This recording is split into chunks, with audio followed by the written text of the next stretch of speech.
The morning air in the Galactic Academy buzzed with nervous energy as students from 12 different worlds gathered in the vast lecture hall.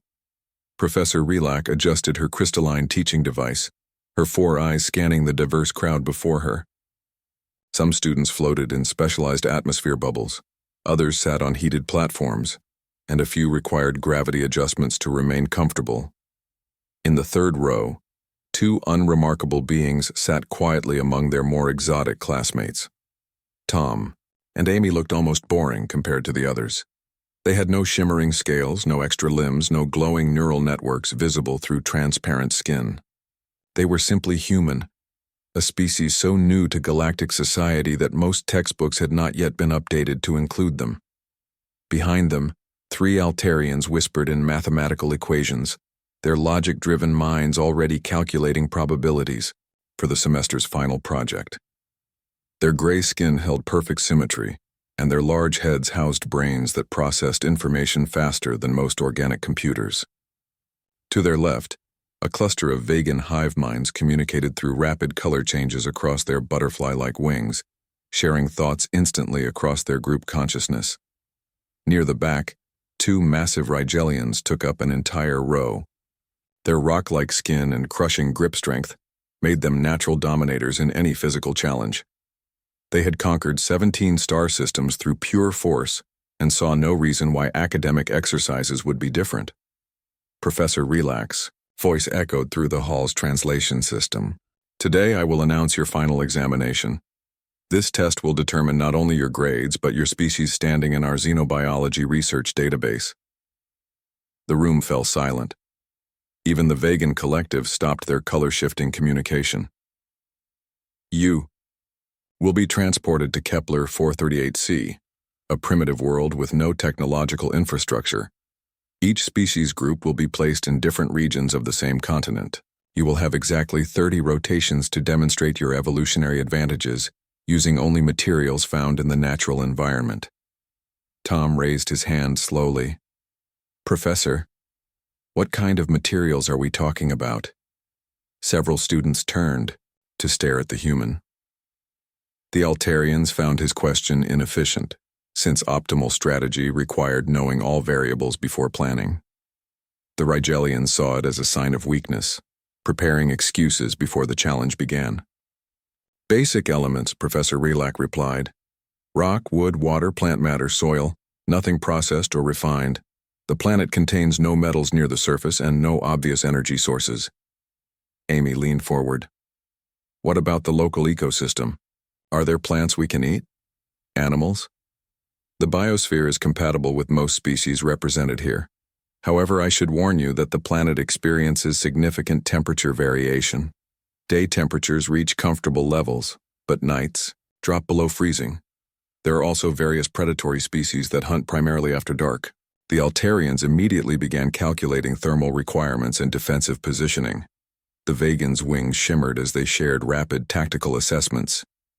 The Rigelians flexed their massive hands, confident that nothing on a primitive world could threaten their physical superiority. Tom and Amy exchanged a simple look and nodded to each other. Each group will be evaluated on shelter construction, food procurement, defense against environmental hazards, and innovative problem-solving. The species that demonstrates the most effective adaptation will receive full academic honors and priority consideration for advanced xenobiology research positions. A student from Proxima Centauri raised a tentacled appendage. Professor, what constitutes innovative problem-solving in a primitive environment? Any solution that effectively addresses survival challenges using available resources. Creativity, efficiency, and sustainability will all be factors in evaluation. The Altarians were already developing complex algorithms for resource optimization. Their approach would involve careful measurement, precise allocation, and minimal waste.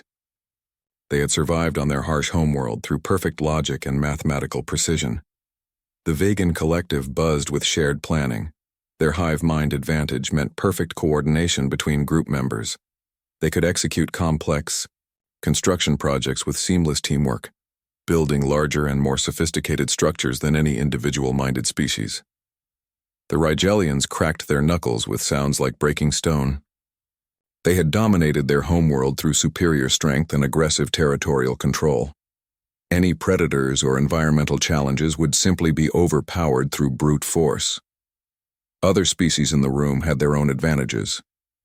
The aquatic cedians could process moisture from any environment, the insectoid formics could burrow elaborate underground complexes, and the energy-sensitive plasma beings could detect and avoid dangerous areas through electromagnetic perception.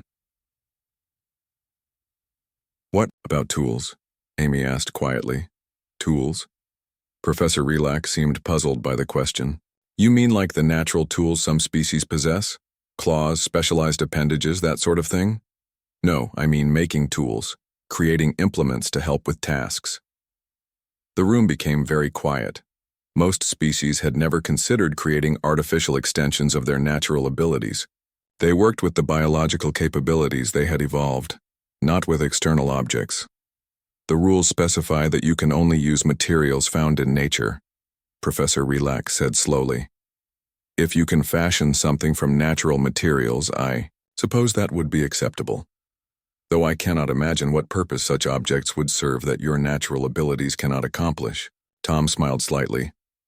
"Understood, Professor. Very well. Transportation to Kepler 438c begins tomorrow at first light. Prepare whatever mental resources you need because once you are deployed, you will have only yourselves in the natural world." As students filed out of the lecture hall, the Altarians were already deep in computational planning. The Vegans clustered together, their wings creating a rainbow of strategic communication. The Rigelians stomped past everyone else, confident in their inevitable dominance. Tom and Amy walked calmly toward the exit, discussing something quietly between themselves. Other students barely noticed them, which was exactly what they had experienced throughout their time at the academy. Humans seemed unremarkable in every measurable way. They were not the strongest, fastest, smartest, or most specialized species in the galaxy. But as they left the building, Amy picked up a small stone from the pathway and absently examined its edges and weight. Tom noticed a sturdy fallen branch and mentally cataloged its length and flexibility. Neither action meant anything to observers, but both humans were already thinking in ways that no other species in their class could imagine. The test would begin tomorrow, but the real revelation was still 30 rotations away. The transport ship released its cargo pods across the northern continent of Kepler 438c just after dawn. Each species group landed in a different valley, separated by several kilometers of rough terrain. The planet's dual suns cast long shadows across landscapes of dense forests, rocky outcroppings, and meandering streams. In the eastern valley, the three Altarians emerged from their pod and immediately began systematic environmental analysis.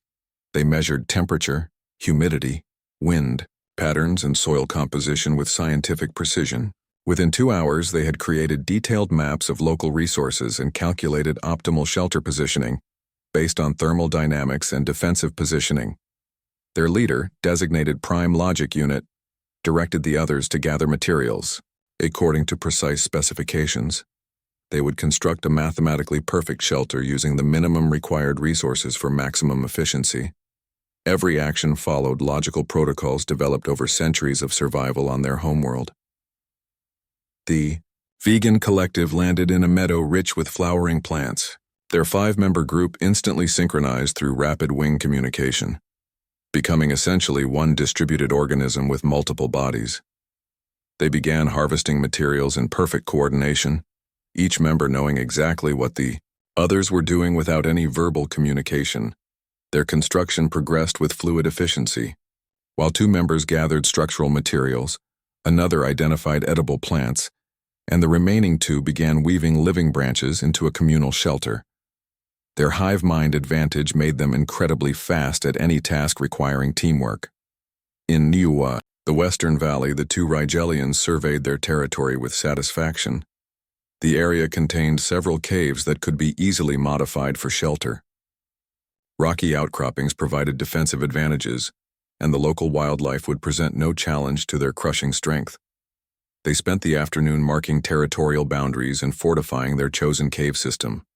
Their massive hands could break rocks like others cracked nuts, reshaping the landscape through brute force. Any predators in the area would quickly learn to avoid the valley entirely. Other species followed similar patterns. The Sadians located the most water-rich environment and began building near a stream. The Formics immediately started digging underground complexes. Each group relied on their evolved advantages to address survival challenges. Tom and Amy landed in a forest clearing surrounded by mixed hardwood trees and rocky hills. They stood quietly for several minutes, simply observing their environment. While other species rushed to establish immediate shelter, the humans seemed to be thinking about something completely different. "Good variety of trees," Tom said, examining bark patterns and branch structures. "Lots of dry wood on the ground," Amy noted, kicking at fallen branches. "And look at these stones." She picked up several rocks of different sizes and weights. Testing their edges and density, Tom gathered an armload of particularly straight branches, examining their length and flexibility. While other species focused on finding shelter, the humans spent the first few hours collecting seemingly random materials. Straight sticks, curved branches, flat stones, sharp-edged rocks, dried grass, strips of bark. To any observer, their collection looked like meaningless debris. As afternoon faded toward evening, temperature began dropping across the continent. The Altarians activated their shelter's thermal efficiency calculations. The Vegans clustered together for shared warmth. The Rigelians simply endured the cold through their natural toughness. Tom and Amy had still not built any shelter. Instead, they had arranged their collected materials in a small cleared area and were working with 2 pieces of wood in a way that made no sense to outside observers. Tom held a flat piece of bark with a small depression carved in it. Amy used a straight stick to rapidly spin another stick against the depression. They worked in alternating shifts, maintaining constant pressure and speed. Smoke began rising from the wood. Both humans leaned close and blew gently on the smoking material. They had placed tiny pieces of dried grass and bark near the smoking spot, and these caught the growing ember. Flames appeared. The moment fire flickered to life, both humans immediately began feeding it larger materials. Small twigs first, then progressively larger branches, until a steady flame provided both light and heat in the gathering darkness. Across the continent, other species noticed the orange glow in the distance and became deeply concerned. Fire was one of the galaxy's most feared natural phenomena. It destroyed everything it touched, spread unpredictably, and could not be controlled by any known means. Entire civilizations had been lost to accidental fires.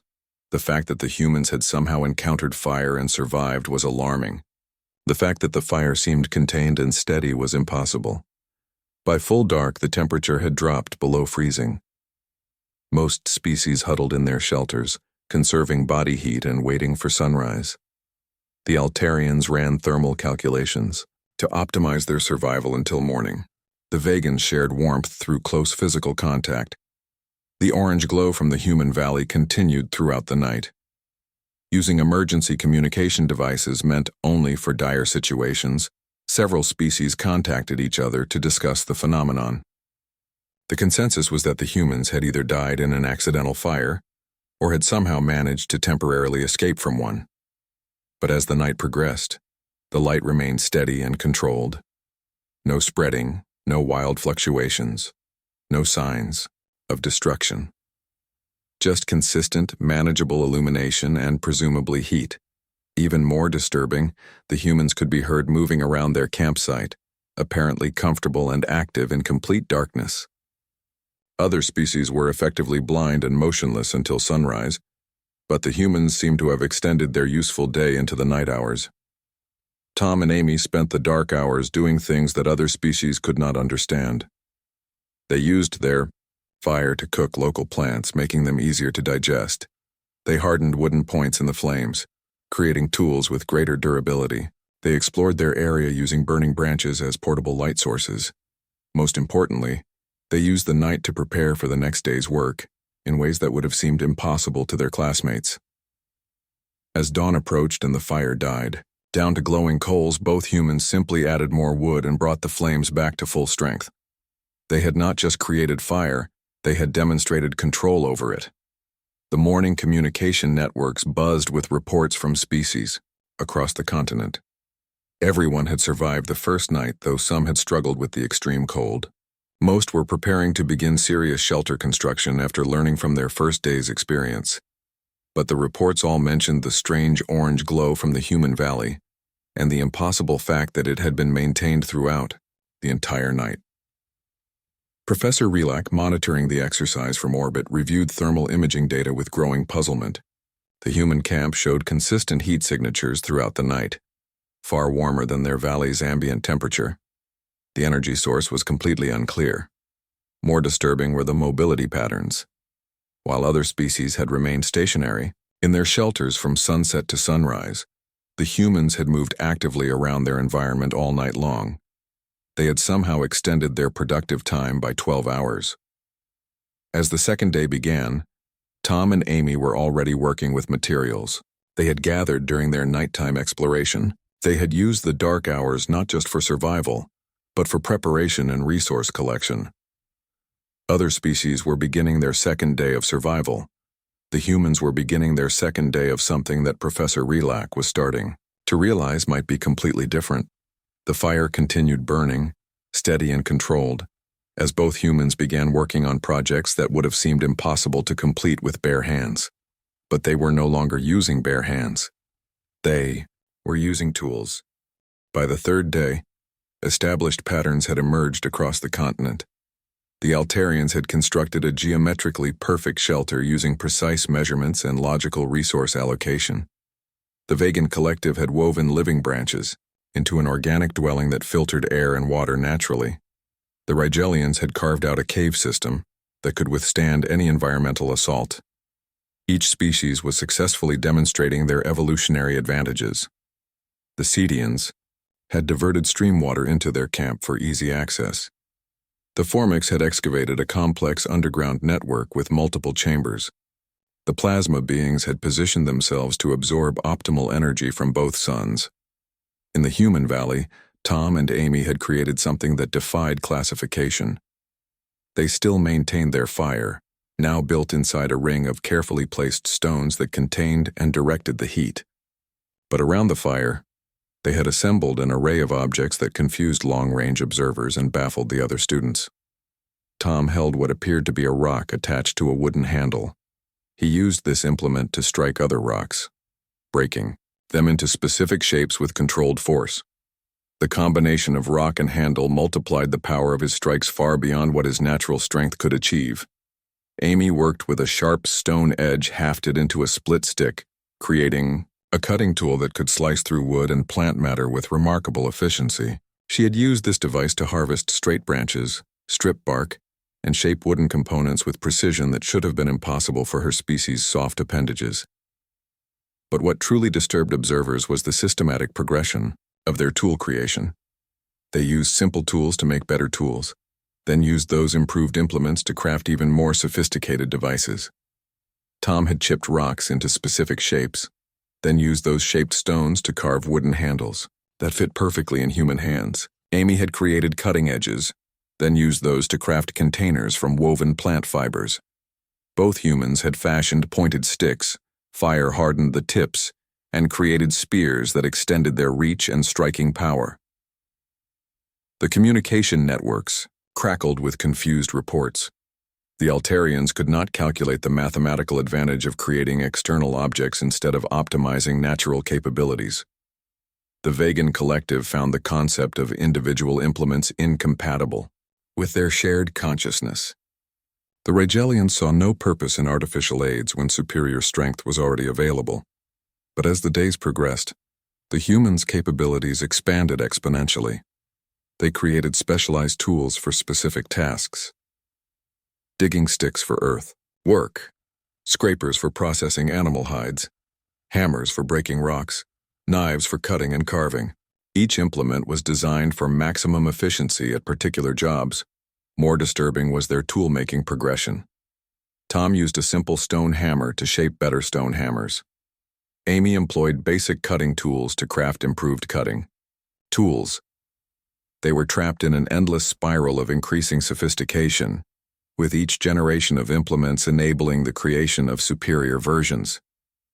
The Altarians attempted to analyze this phenomenon logically but found their calculations breaking down. The humans were not optimizing fixed capabilities but creating new capabilities entirely. Their potential seemed to increase every day rather than remaining constant like normal biological entities. On the 5th day, Amy had constructed what could only be described as a machine. She had bound a sharp stone blade to a wooden lever with plant fiber cordage, creating a device that could split logs with a single downward stroke. The lever multiplied her strength geometrically, allowing her to process large amounts of wood, with minimal physical effort.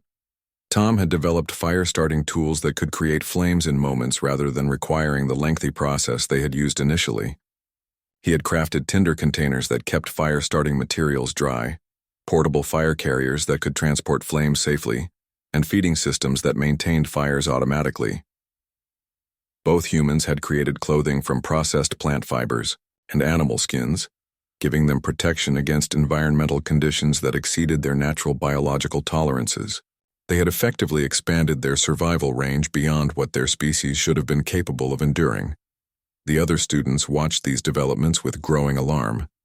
Every galactic species was defined by their fixed evolutionary capabilities.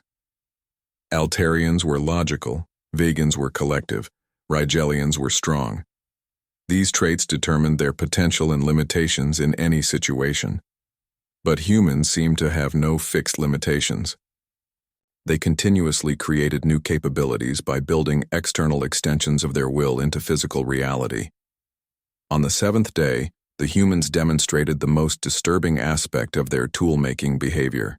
They had created tools specifically for making other tools, specialized hammers for shaping stone blades, precise cutting implements for crafting wooden handles, measuring devices for ensuring consistent proportions. They had developed a technology tree that branched endlessly upward, with each level enabling the creation of more sophisticated equipment. Their camp now contained dozens of implements, each designed for specific purposes, all organized in efficient storage systems. The Altarians realized they were observing something unprecedented in galactic civilization. Most species used their environment by adapting to it. Some species modified their environment through biological capabilities like the Formic's tunneling or the Cedian's water management. But humans were doing something completely different. They were converting raw, environmental materials into extensions of their physical and mental capabilities. Every tool effectively gave them new biological abilities that their species had never evolved. Tom could now strike with the force of a Rigelian using his hammers. Amy could cut with the precision of specialized cutting organisms using her blades.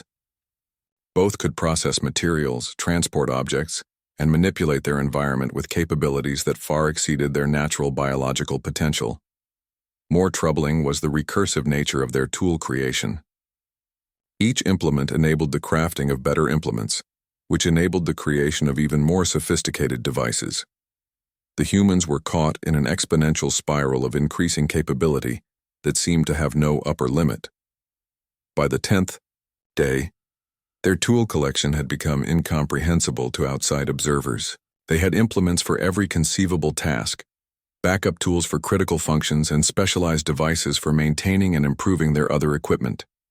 They had created artificial claws, extended reach, amplified strength, enhanced cutting ability, improved fire control, and expanded storage capacity. They had effectively given themselves the evolutionary advantages of multiple species through external devices crafted from simple environmental materials. The communication networks fell silent as other students struggled to understand what they were witnessing.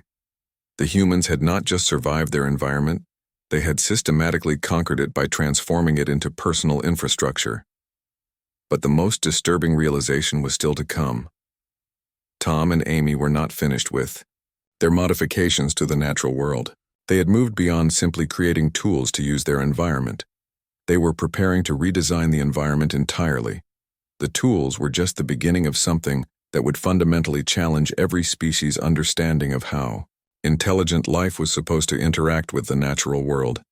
And they still had 20 more days to demonstrate exactly how far human capabilities could extend when unlimited by anything except imagination and available materials. The second week began with reports flooding the interspecies communication network. Every group was demonstrating their evolutionary advantages effectively. The Altarians had optimized their resource consumption to mathematical perfection. The Vegan Collective had created living architecture that improved daily. The Rigelians had established unshakable territorial dominance, but the humans had begun doing something that violated every known principle of natural law. They were controlling plant growth.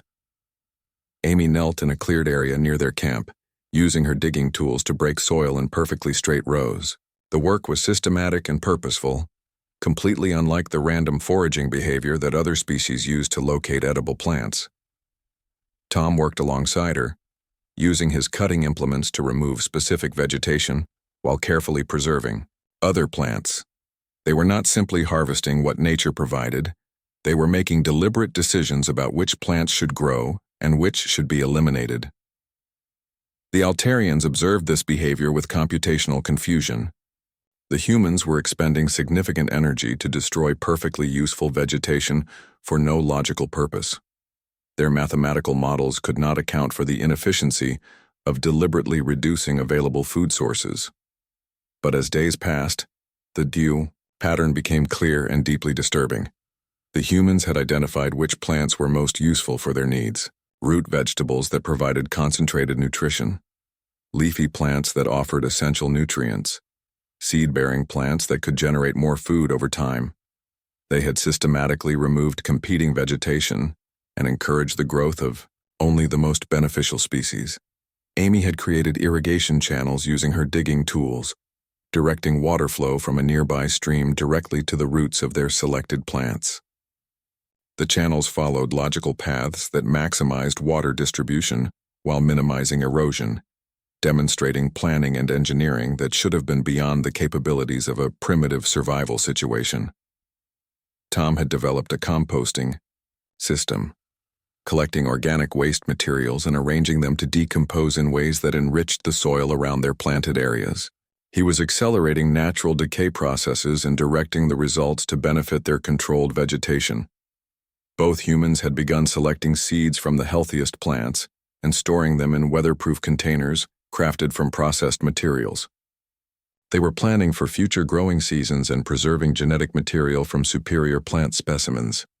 The concept was impossible for other species to understand. Plants grew where natural conditions allowed. Intelligent beings harvested what was available and moved to new areas when resources were depleted. The idea of controlling and directing plant growth was not just foreign, it was a contradiction of how life was supposed to function. The Vegan Collective, with their deep connection to plant life, found the human behavior particularly disturbing. They lived in harmony with vegetation, accepting what plants provided and adapting their needs to available resources. The humans were imposing their will on plants, forcing them to grow according to human desires rather than natural patterns. By the 15th day, the results were undeniable. The human garden was producing food in quantities that exceeded what natural foraging could provide. Their controlled plants were healthier, more productive, and more reliable than wild vegetation. But the implications went far beyond increased food security. The humans had demonstrated that they could reorganize entire ecosystems according to their preferences. They had convinced plants to abandon their natural growth patterns and adopt human-designed arrangements instead. They had turned wildflora into domestic servants that existed primarily to benefit human needs. Tom had created protective barriers around their planted areas, using woven materials and wooden stakes to prevent local herbivores from accessing their controlled vegetation. He had effectively declared war on the natural food chain, claiming exclusive rights to specific resources that had previously been available to all local wildlife. Amy had developed selective breeding techniques, saving seeds only from plants that displayed characteristics they found most desirable. She was directing the genetic evolution of local plant species, pushing them to become increasingly useful to human needs over successive generations. The long-term implications were staggering. Within a few plant generations, the humans could create entirely new varieties of vegetation that existed nowhere else in nature. They could design plants specifically for human consumption, with enhanced nutrition, easier harvesting, and improved resistance to local environmental challenges. But the most disturbing aspect was the systematic nature of their approach. This was not random experimentation or accidental discovery. The humans clearly understood biological principles that allowed them to predict and control plant behavior with scientific precision. They had demonstrated knowledge of soil chemistry, water management, selective breeding, ecosystem manipulation, and agricultural engineering. These were not survival skills but civilization-building capabilities that could transform entire planetary environments. By the 20th day, their garden had become a complex system that bore no resemblance to the natural landscape that had existed 3 weeks earlier. Organized rows of productive plants, efficient irrigation networks, composting areas that recycled organic waste, storage systems that preserved seeds and surplus food. The humans had created a sustainable food production system that could support a much larger population than the 2 individuals currently present. They were not just surviving their environment, they were preparing to expand their presence within it. Other species watched with growing alarm as the humans systematically converted wild landscape into managed territory. Every day, their controlled area expanded. Every day, more wild plants disappeared and more human-selected vegetation appeared. The Rigelians recognized territorial expansion and approved of the aggressive resource claiming. But even they found the systematic nature of human landscape conversion disturbing. The humans were not conquering territory through force. They were transforming it into something completely different. The Cedians, with their deep connection to natural water systems, were horrified by the human irrigation channels. The humans had diverted natural water flow to serve their artificial plant arrangements, disrupting the established hydrology of the entire valley. The Formics understood tunneling and earth movement, but the human soil modification was far more complex than simple excavation. They were chemically altering earth composition, changing its biological properties, and creating growing conditions that had never existed naturally. Professor Rilak, monitoring from orbit, found her xenobiology databases completely inadequate for understanding human behavior. Every other species worked within the constraints of their evolved capabilities and environmental limitations. But humans seemed to recognize no constraints except the physical laws of the universe itself.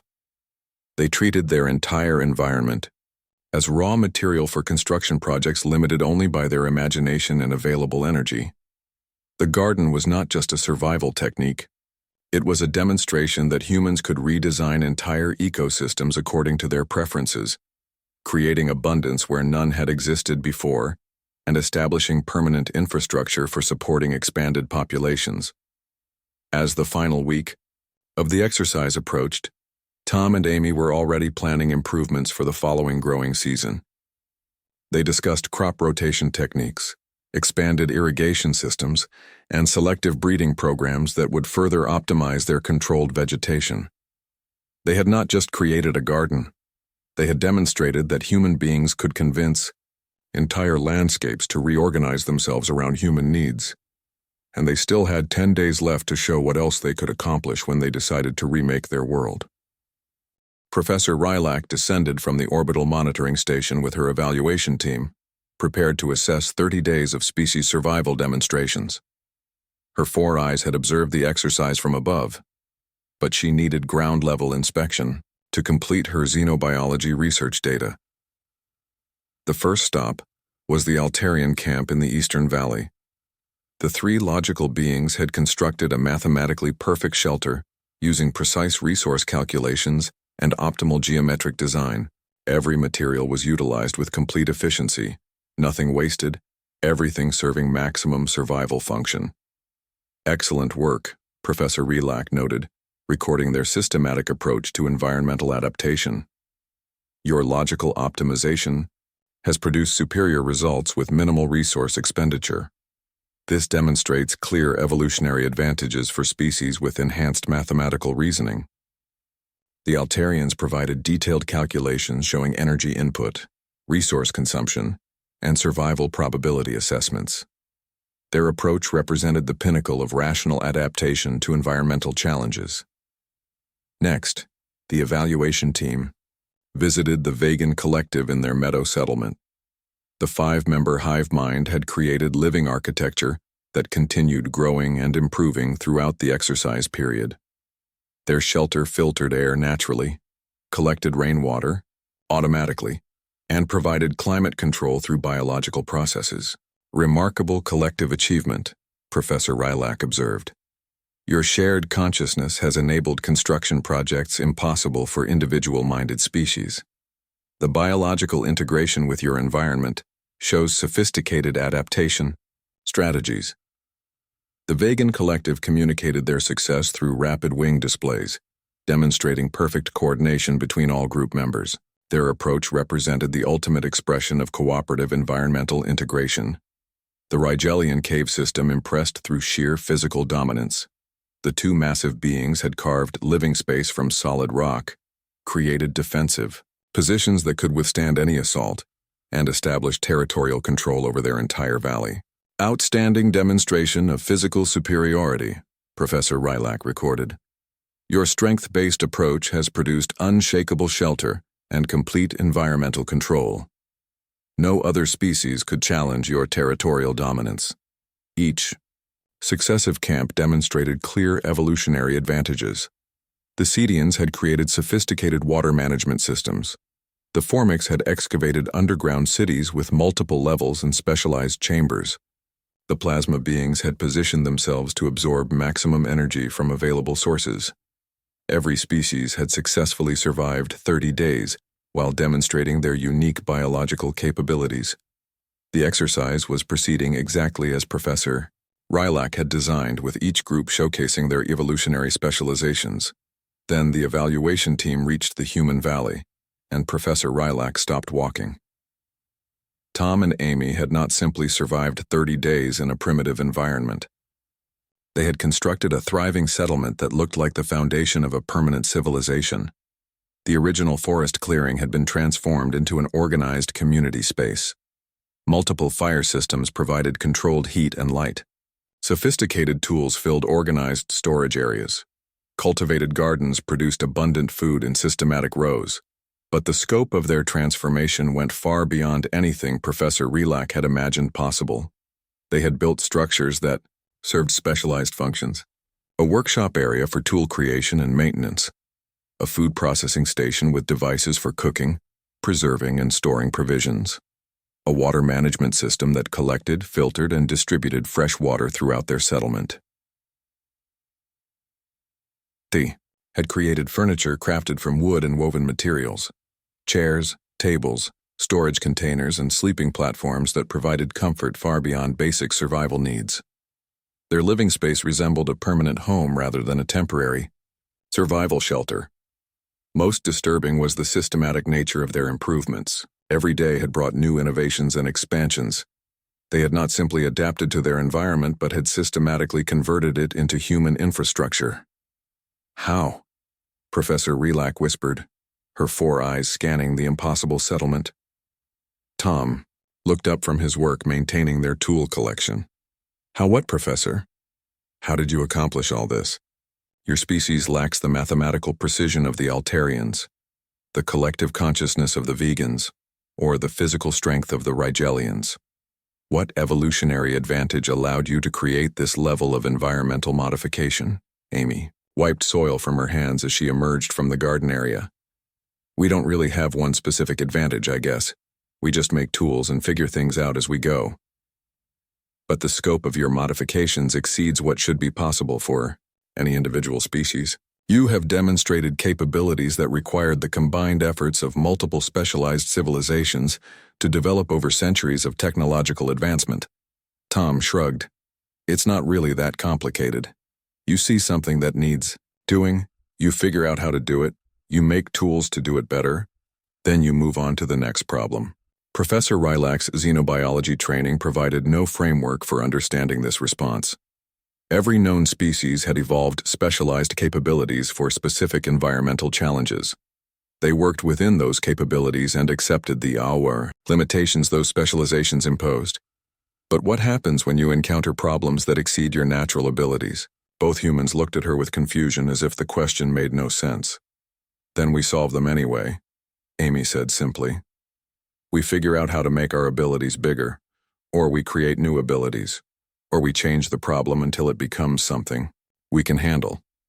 The evaluation team spent hours documenting human innovations, fire control systems that made thermal management automatic, tool creation processes that multiplied physical capabilities exponentially, agricultural techniques that transformed wild ecosystems into controlled food production systems.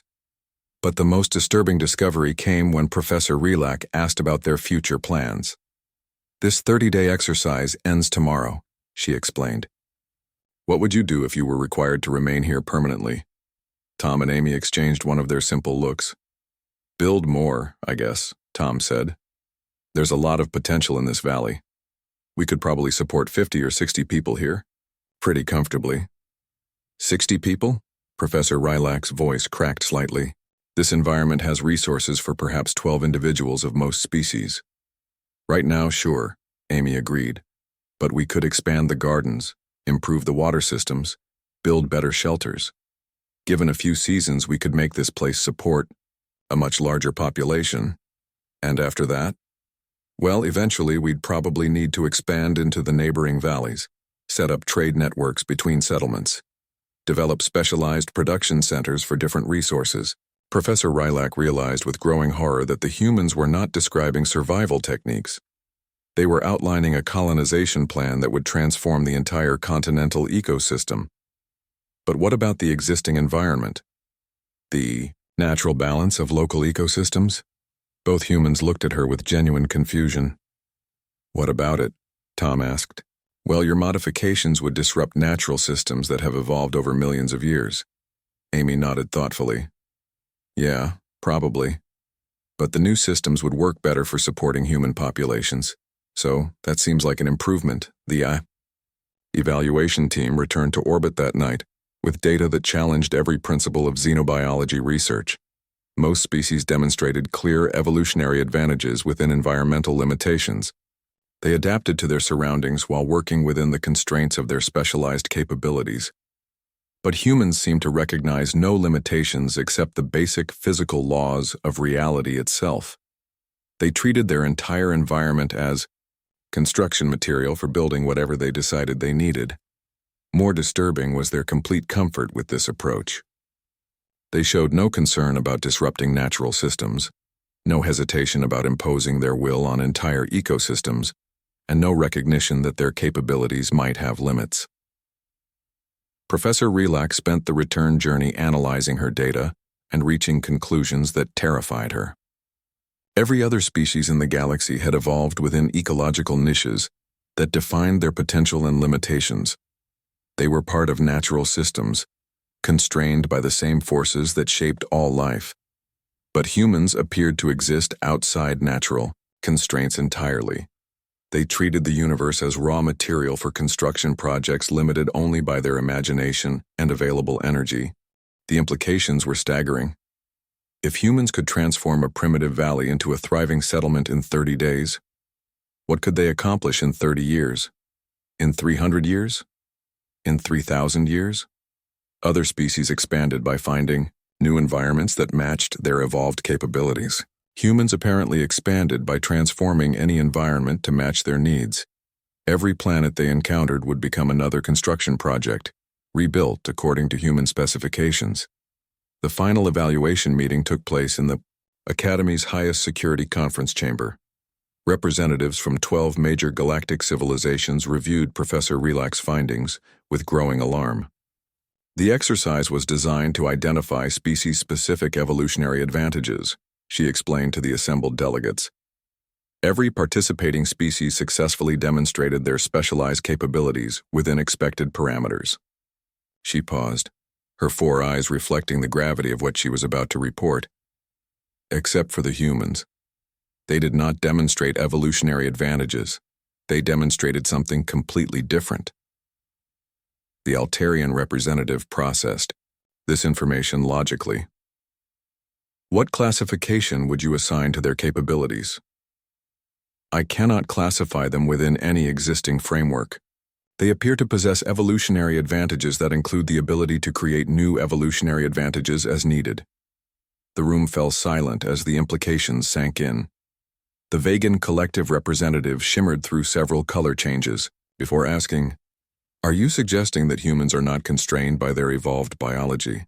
"I am suggesting that human evolved biology includes the capability to transcend biological constraints through external modification of both themselves and their environment."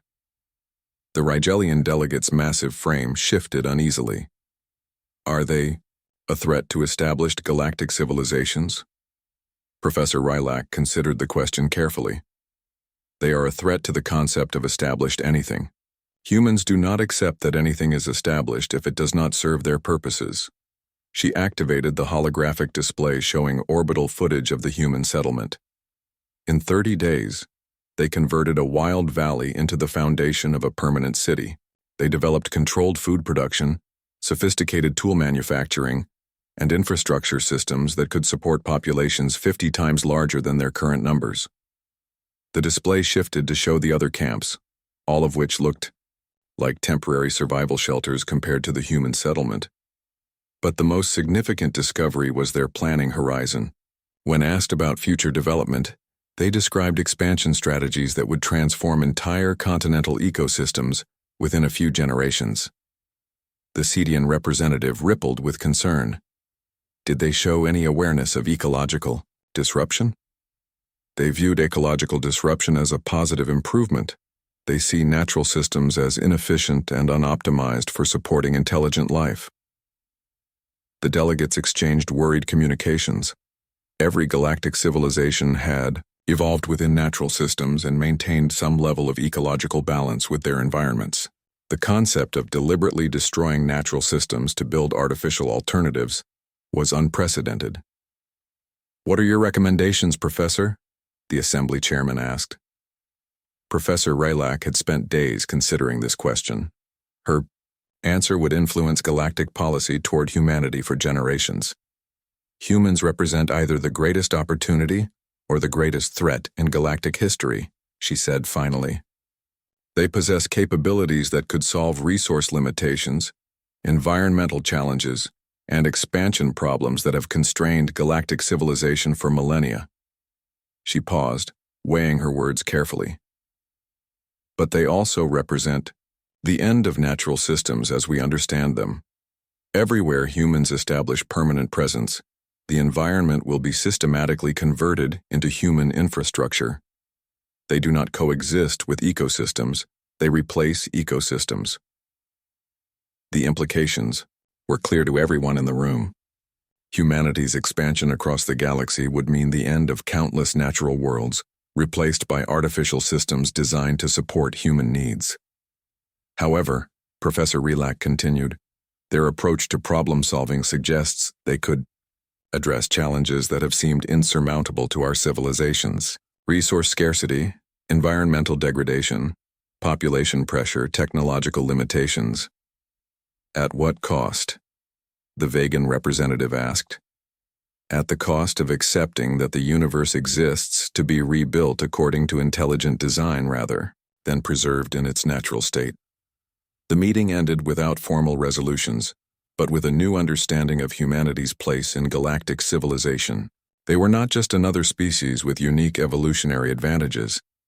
They were a force of transformation that would reshape everything they encountered. Within days, classified reports circulated among galactic governments.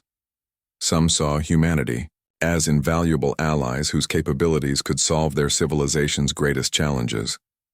Others viewed humans as an existential threat that would eventually convert the entire galaxy into human infrastructure. But everyone agreed on one fundamental point. The universe had suddenly become a much smaller place, and humanity had made it clear that they intended to rebuild it according to their own specifications. The 30-day survival exercise had revealed that humans did not simply adapt to challenges. They eliminated challenges by converting them into opportunities for expansion, and they had eternity to perfect their techniques.